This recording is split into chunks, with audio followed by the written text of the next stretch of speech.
Hey everybody, this is Matt and we're at Texas Toast Guitars. Thanks for watching. Today we're going to be doing something that is very exciting. Yes, that's right. It's a Christmas miracle. We are going to be doing another video on the EBO Restomod. It is the day before Christmas. Some people call that Christmas Eve. And we are going to be pressing frets into this guy. So I know some of you guys have been waiting for this for a long time, and I know I've been rotten about not doing it. But anyway, so let's go ahead and jump into this project. I got my danger glasses. Let me show you some of the tools we're going to be using besides these.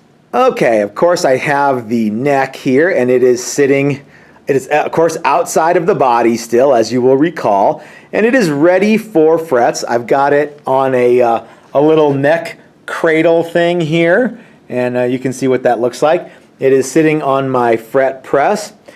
I've got my fret radius gauge here, and I've got the fret wire that we'll be using. Here are some tools here that we've got. This block here will be very important, not just because it has a beer opener on the back, but because, well, you'll see as we go, in case you don't know what I'm about to do with that. I've got a little wee fretting hammer. I've got a bunch of cutting snips and nips. I have a fret tang nipper. I have some super glue. I even have a fret saw over here. I've got some Christmas cookies.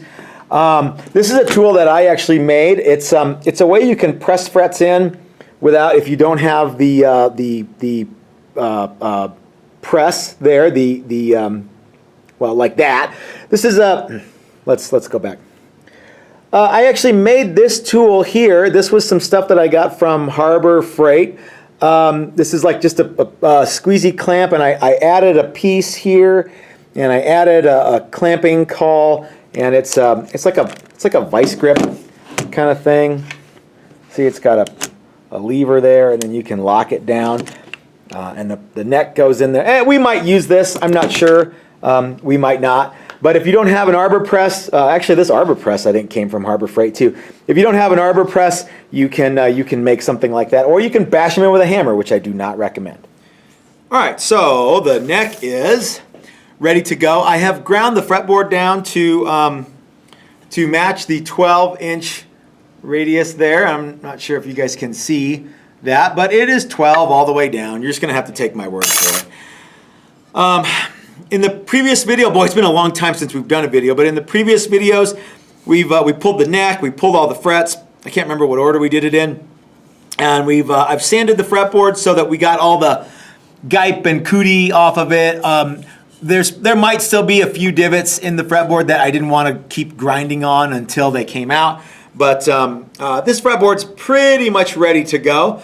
So the first thing we are going to do is take our fret wire over to the fret bending apparatus, and we're going to pre-bend the wire.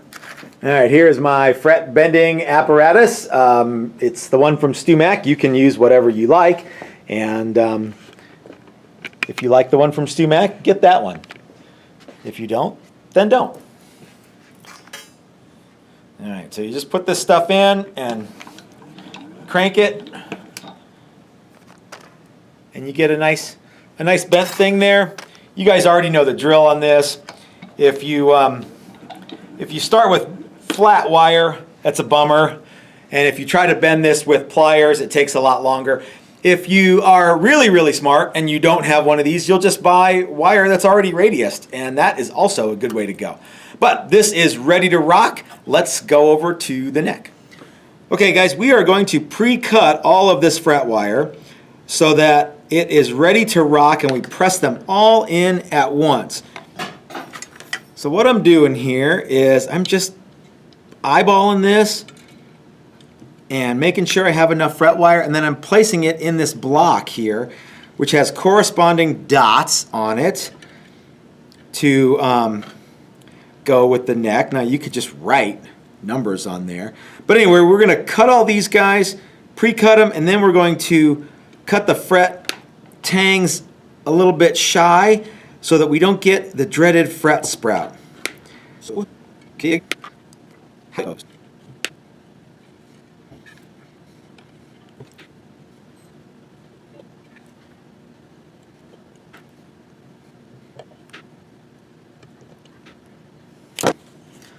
right, all of our frets are pre-cut. Now we're going to do the thing that is really important to have this little block for. We are going to cut the tangs off of the ends of the fret wire. You see how it's undercut right there? And what that's going to do is, hold on, I'm going to show you here. Ow. It's going to rest in the neck such that the frets are just touching the wood on the inside of the slot.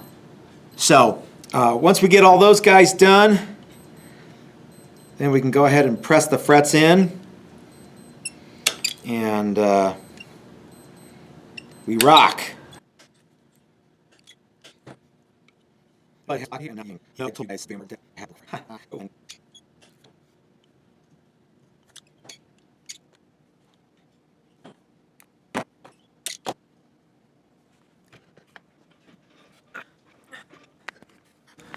Okay, y'all, undercutting the fret slots is not a critical thing to do on a guitar that isn't bound, but I think it's a classy thing to do. And, you know, just, we're gonna backfill these slots so there's not, you know, like a big gap in there. And it's just a good way to not have a bunch of extra pokey outy bits, especially if you live somewhere dry like we do. So all of our frets are undercut. And now what we're going to do is get ready to press these guys in. Now, if this were a brand new board, I would absolutely positively recommend that you do what I'm about to do, and that is to chase the fret slots with a file just to kind of break that hard edge. It's probably not going to be that big of a deal on this because in some of those fret slots are a little bit big because there were old frets in there. So, but I'm going to go ahead and do it because, again, it's the right thing to do. Some people will say to use a standard like 3-corner file to do this. I actually use a nut file because it was the closest thing, and all I really want to do is just kind of break that edge. If you had a brand new fretboard, a nut file probably wouldn't work great, but yeah. It's what I use. You can use whatever you want. You know how I say about if you're so smart? This is a big slot right here, boy. One last thing that you are going to want to do is check the depth of the slot. That's what she said. That's for Steve. This is a little tool that measures, you know, it's kind of a go, no-go gauge, and you just put this in the slots and make sure that the slots are indeed deep enough, and they appear to be. So we're going to go ahead and call that good. If they weren't, if the slots weren't deep enough, you could go ahead and chase them with a little fret slotting saw and just kind of cut them a little bit. Let me get that in the camera. It's so hard to not have a cameraman, you guys. We could just chase these guys a little bit and make sure, but I think we are ready to go here. All right, so my neck is prepped and it's ready to go. My frets are prepped and ready to go. I've got my arbor press with a 12-inch clamping caul, fret pressing caul. Everything is ready to go, guys. So let's just go ahead and do one or two. So the thing we need to do is line up the fret and then press it in. And you can feel it seat, and once you feel it seat, don't go mashing on it, just let it kind of be where it is. Because that's what we want it to look like. And you see how there's no gaps or anything like that. That's what we're looking for. So 19 more to go, and we'll be good.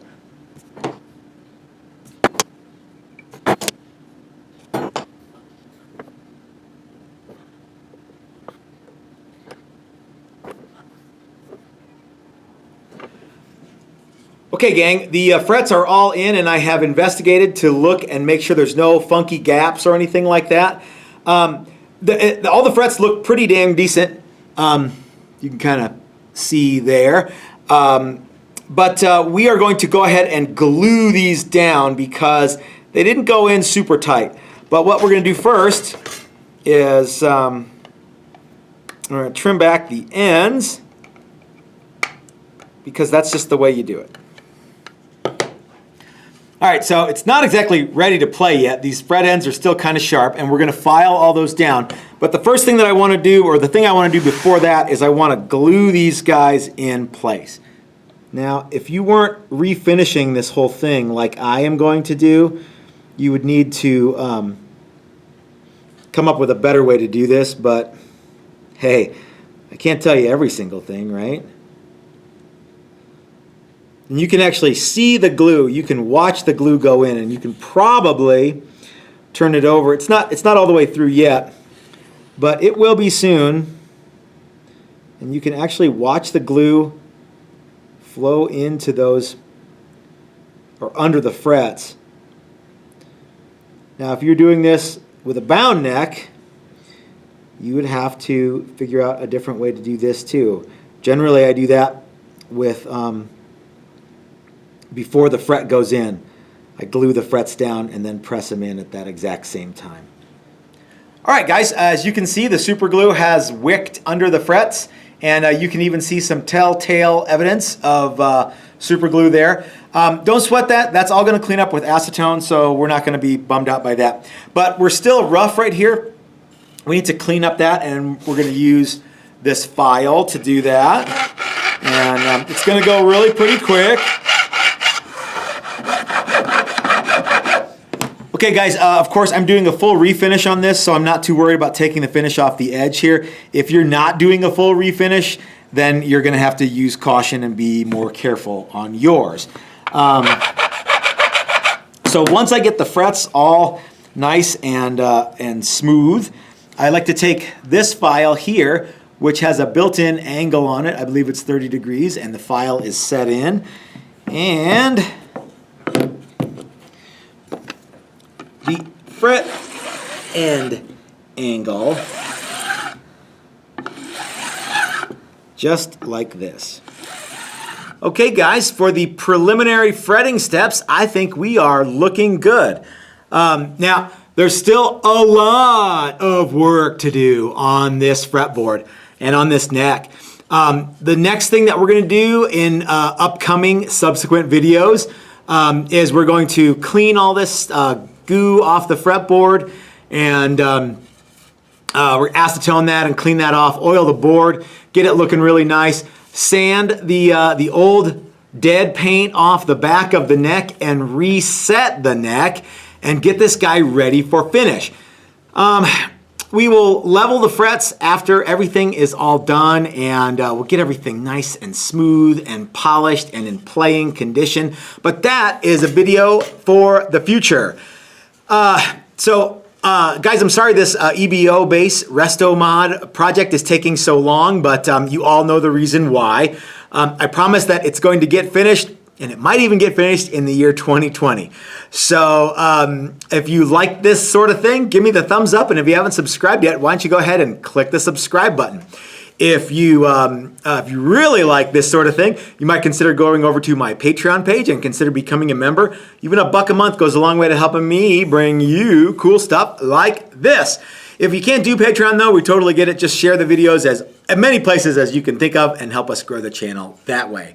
You know, it's funny. I should probably do more of these because I really like this. I really like this project, and yeah, I should finish it.